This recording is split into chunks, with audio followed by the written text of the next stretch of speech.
John Beverly, the Candyman, the businessman with a conscience, on LICMC.net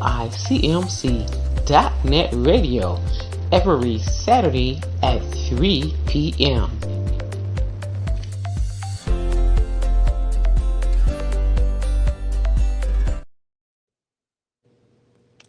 Hello, everyone. This is John Beverly, the businessman with a conscience, here at the Alcumalon Village, where each one reach one, each one teach one brick, one building, one block at a time. And as we often say, people don't care how much you know until they know how much you care. And we show that we care about the things that we do. And today, I just want to thank each and every one of you and wish those of you that hadn't heard from me since last year to wish you all guys a happy new year, happy Kwanzaa, and hope you have a happy, healthy, and prosperous new year. And thanks again for taking the time out and listening. And today, my brother, I'm running a little late. My brother, which is my pastor, just stopped by and we just got back from a prayer breakfast not too long ago. And we was having a fundraiser there, the John and Josephine Beverly Scholarship Program, our first, and we're going to make this an annual. We want to be able to, see the need and meet the need and be a blessing to the young people that's, graduating and need some help. If it's no more than a few dollars to help them uh, get a book or two, we just want to be able to help meet the need and show people, like I say, show that we care. People can talk about caring and people talk about meeting the needs. Well, meeting the needs is more than just about a lip service. It's more than talking about uh, I can do or I will do. When somebody needs something, you know, my pastor prior, which was my father, he said, John, he said, sometimes people, they'll come to you for help or they'll come to you for support and they need your service and they come in and we so fast and often want to uh, pray for people. He said, well, prayer is always in order. He said, but sometimes you have to help get that bear off their stomach too. He said, because, when you're praying for people and you're trying to help meet a need, it's kind of hard for them to stay focused if they're hungry. He said, so if they come in and they're hungry, he said, we feed them. Then after we feed them naturally, then we try to feed them spiritually. So I'm just saying all of that to say it's not what you do, it's how you do anything. And as I was at the prayer breakfast today, I saw a sign and it said, Count your blessings. And not only did it say, Count your blessings, it also said, Make your blessings count. And I liked it that. I like to pick up little nuggets and things every now and then I see, because we don't know everything. And we learn as we go, and we even learn from kids and other people and other things. So when I saw that, I said, I like to make my blessings count. And I have told people in the past and even now that I have been blessed to be a blessing. And as the Lord blesses me, I try to make my blessing count and be able to try to reach and touch and help meet the need of somebody else. Unfortunately, we find ourselves, a lot of people, they become just rakes. And as a missionary, I don't know, remember if it was Mother Hopkins or which one of the missionaries it was, but she said, don't be a rake all your life. Don't always just focusing on grabbing and raking stuff in for yourself. You should kind of pattern and put yourself and be able to be like a shovel every now and then. Take and be able to grab something and dish it back out. Be able to give as well as you take. And I've been called the giver, but I haven't done no more than the Lord had put in my spirit to do. And every now and then you run across people that ask a question is, why do you do that? Sometimes I have gave when I needed my own self. And people ask, I said, well, I've always been taught and raised that uh, we are blessing and helpers one to another. And sometimes when I see that what I have or have to do with right now may not be enough for me to do what I need to do, and there's somebody else that might be able to use and do what they can do with what I have. So I've been able to discern that and help meet the need and help somebody else just because I couldn't do it. And I've been criticized a little bit about that. Say, why would you do this and why would you do that? I said, well, in spite of everything that I've been through, in spite of what I'm dealing with and the people that I deal with, I refuse to let someone dictate or knock me off of my square. If I have made up in my mind and I have accepted the fact that I'm here and has been blessed to be a blessing, then that's what I need to be doing what God has put me here to do, what He has put in my spirit to do, and that is to be a blessing to others. But sometimes people, say, well, you need your own self. I said, well, I've also have learned that when I be a blessing to others, the Lord always blesses me back. And a lot of times I also tell them that we have to wait on the Lord and be of good courage because sometimes we want it right now. So sometimes if we got it right now, we wouldn't know what to do with it. And sometimes we might even hurt ourselves with it. So the Lord will blesses you. He'll bless you when it's time. And He don't nobody know but Him. We may, it's time now because I want it now, I need it now. Sometimes that's the way we feel. And I've told people that I have also waited on blessings for years. And sometimes we wonder, you look around and you see everybody being blessed around you, everybody is doing good, everybody's getting new cars and houses and going out to dinner and doing stuff, and you wonder, so, why is it that, things not working out for me? How come? Well, just don't worry about it. Just put it in God's hand and you just keep doing what you do. And I've told the story before that me focusing on meeting the needs of others and knowing that I have needed myself, and my wife would ask me sometimes, John, when are we going to do this? And all I was able to tell her, because I didn't have no idea when, because I couldn't afford to do what needed to be done at that time. So I would just always tell her what the Lord put in my spirit when it's time. And when it's time for something to happen, it will. And when it happens, God will put it and fix it and design it it will be tailor made just for you. It won't be a strain, it won't be hard on you, it would be so easy. And prior to us buying our home in East Point, He blessed us with a beautiful home out there in East Point. And prior to that, I wanted a home, but at the time when I wanted it, I couldn't afford it, so it wasn't time. But when the Lord saw fit, the market was up and down, the houses were high. Looked like to me the Lord just tailor made a mortgage and an interest rate just for me. And I would tell people, He did it just for me. And if He do it for me, He'll do it for you too. He brought the interest rate down. I was blessed, and I just give the glory and honor to God, and who deserve all the praise because I wasn't financially able, but He prepared me, got me ready for it.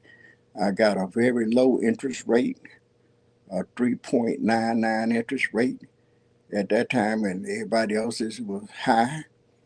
I was blessed with that interest rate, and I was blessed with a home that at today has doubled in value. And nobody but God, and He gave me everything that we wanted in that home, from granite to hardwood floors and towels and a nice landscaping, just a beautiful home. Gave us just what we wanted, just what we needed, and we it gave it to us at a price that we can afford. And like I say, since that time, the house has went up in the value. Mortgage rates is 6, 7, and 8% for others, and he blessed us, like I said at that time. But it was time, and nobody knows when it's time but God. Our time is not God's time, and God's time is not ours. We may want it now, but He knows what's best for you. He knows what's best for me. He can give it to you just, I mean, think about it. Kids asking, I want some ice cream. I want some ice cream. I want some candy. And you know they done already had some ice cream and candy or cake or something sweet. And the chances are when you give them some this time, it may be what you call an overdose of sugar or sweet or whatever, and it might just make them sick. So you have to be able to do things in moderations. And giving a kid candy back to back to back will make him sick. But if you maybe give him a little bit now and later on the night before he go to bed, or when he get up tomorrow, give him another piece. You know what's best, and like I say, God knows what's best for us. He won't put no more on you than you can bear. We be on these little strains, and sometimes we be on them because we put ourselves in a strain. So we have to take our time and focus, and that's why I'm always talking about making the right decisions. That's why I'm always talking about think about what you're going to do before you do it, because after you do it, sometimes it's too late. You done already put yourself in that uncompromising position. So when you see the need, meet the need, remember, count your blessings and make your blessings count. Be able to see and meet the need. Pray for people, but as well, some of them need more than prayer. Some of them may need a little handout. Some of them may need a little groceries, a couple of dollars to help out. And you just can't give anybody a piece of money and think they're going to do the right thing, because a lot of times, we have to know who we're giving it to, and we have to know the person and have some idea that they're being truthful about what they need the money's for. And I'm pretty sure a lot of you understand what I'm saying and what I'm talking about. And I just been blessed, my wife and I and our families, just trying to be able to help meet the needs. And the Lord has put different people in our spirits and on their hearts, where people I've had superintendents and elders and family to tell me, say, sometimes, John, when you not there at the business, we just pull up and the place be closed, and we'll just sit there and pray for your business and you and your family. And I let them know that I appreciate them, because they don't have to think enough about us to be concerned, to want to pray that the Lord will bless us. You have a lot of selfish people. They could be praying for their own selves or even somebody else. But to take the time out to drive by your little old place and sit in front of there, even though it's closed and nobody there, don't nobody even know you there, and to pray for you in your business. I just want you to know that I thank God for putting us on people's heart, that they would want to do something like that. And we should always want to be a blessing rather than always needing or wanting a blessing, because the person that's doing the blessing, believe it or not, just in case you didn't know, you're in better shape than the person that needs it, because you don't need it. They do. And you're able to help meet the need. And that's what it's all about. So if you put God first, you'll never be last. So I just want to thank each and every one of you for being there, that has prayed for me and my family. So we appreciate you. We love you guys. And thank you for listening to John Beverly, the businessman with a conscience, here at the Alcumalon Village, where each one reach one, each one teach one. One brick, one building, one block at a time. And as we say, people don't care how much you know until they know how much you care. And we show it by the things that we do. And remember one more thing here.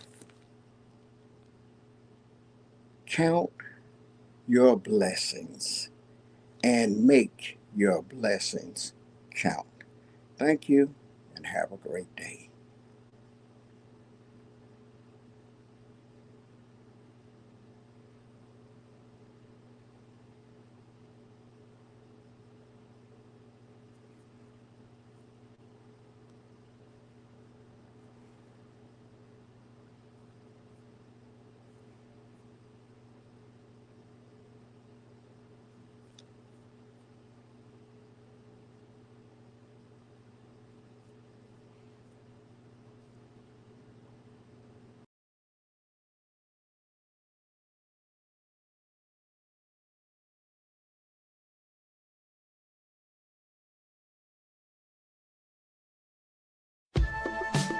This is our special year-end prayer.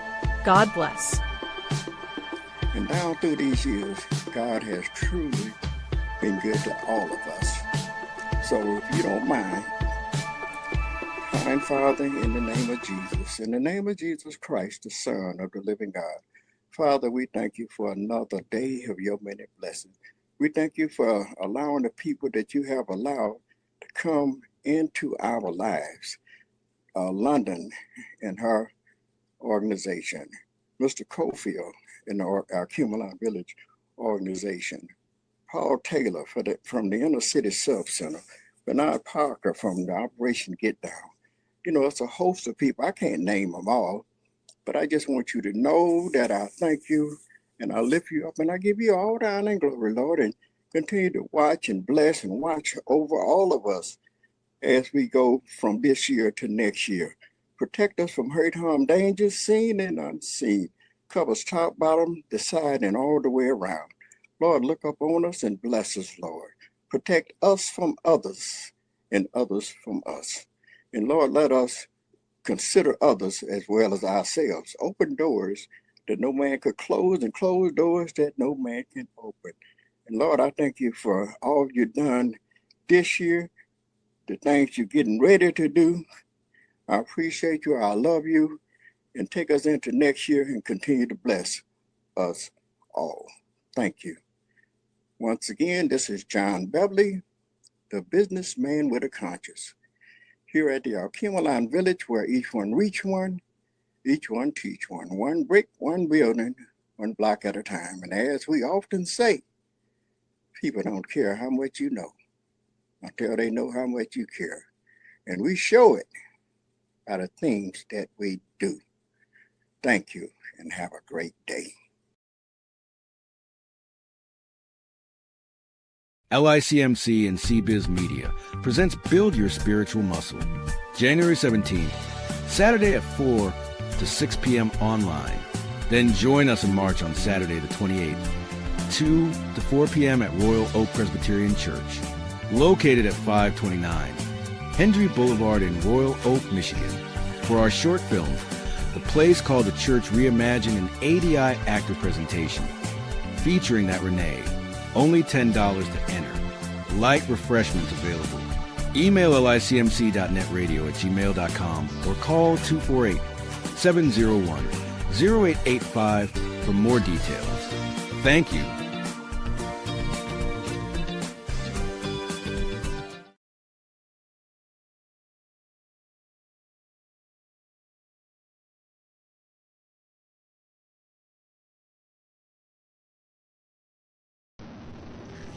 John Beverly, the Candyman, the businessman with a conscience, on LICMC.net radio every Saturday at 3 p.m.